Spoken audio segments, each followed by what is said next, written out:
تلاش کیا جب مکہ مکرمہ میں کفر کا ظلم ستم بڑھا تو جن صحابہ کرام نے رسول اللہ صلی اللہ علیہ وسلم کے ساتھ کھڑے ہو کر دین کے لیے ہجرت کی، مکہ چھوڑا، تو ان میں بلال رضی اللہ تعالیٰ عنہ بھی شامل تھے۔ غلاموں میں سب سے پہلے ایمان لانے والے، آپ نے سب سے پہلی ہجرت حبشہ کی طرف کی۔ آپ اسلام سے پہلے زمانہ جاہلیت میں امیہ بن خلف کے غلام تھے۔ جب آپ نے کلمہ پڑھا، جب آپ ایمان لائے، تو امیہ بن خلف غصے میں آ کر آپ کو کہتا ہے، بلال یہ کلمہ جو تم پڑھ رہے ہو اس کو چھوڑ دو، لات اور عزیٰ کی عبادت کرو، لات اور عزیٰ کی پوجا کرو، یہ جو تم کلمہ پڑھتے ہو اس کو چھوڑ دو۔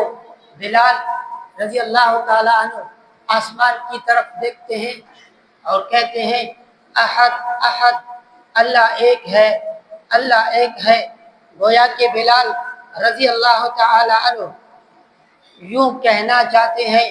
کہ جس کی عبادت کی جائے وہ صرف ایک اللہ ہے، جس کے لیے نماز پڑھی جائے وہ صرف ایک اللہ ہے، جس کے لیے روزے رکھے جائیں وہ صرف ایک اللہ ہے، جس کے لیے جہاد کیا جائے وہ صرف ایک اللہ ہے، جس کے لیے روزے رکھے جائیں وہ صرف ایک اللہ ہے، جس کے لیے زکوٰۃ خیرات دی جائیں وہ صرف ایک اللہ ہے، جس کے لیے نذر و نیاز کیا جائے وہ صرف ایک اللہ ہے، جس کے لیے حج کیا جائے وہ صرف ایک اللہ ہے، جس کے لیے عمرہ کیا جائے وہ صرف ایک اللہ ہے، جس نے ہمیں بنایا وہ صرف ایک اللہ ہے، جس نے ہم سے پہلے لوگوں کو بنایا وہ صرف ایک اللہ ہے، جس نے پوری کائنات کو بنایا وہ صرف ایک اللہ ہے، جس نے آسمان اور زمین کو بنایا وہ صرف ایک اللہ ہے، جس نے سورج چاند ستارے سیاروں کو بنایا وہ صرف ایک اللہ ہے۔ گویا کہ حضرت بلال رضی اللہ تعالی عنہ موسیٰ علیہ السلام کے صحابیوں کی طرح کہتے ہیں،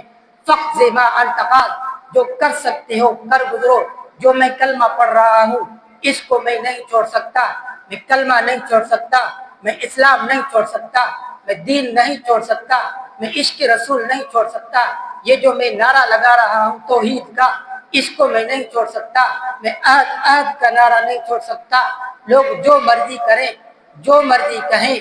فقط ما انت قاض، جو کر سکتے ہو کر گزرو، میں کلمہ نہیں چھوڑ سکتا، میں اللہ کا دامن نہیں چھوڑ سکتا۔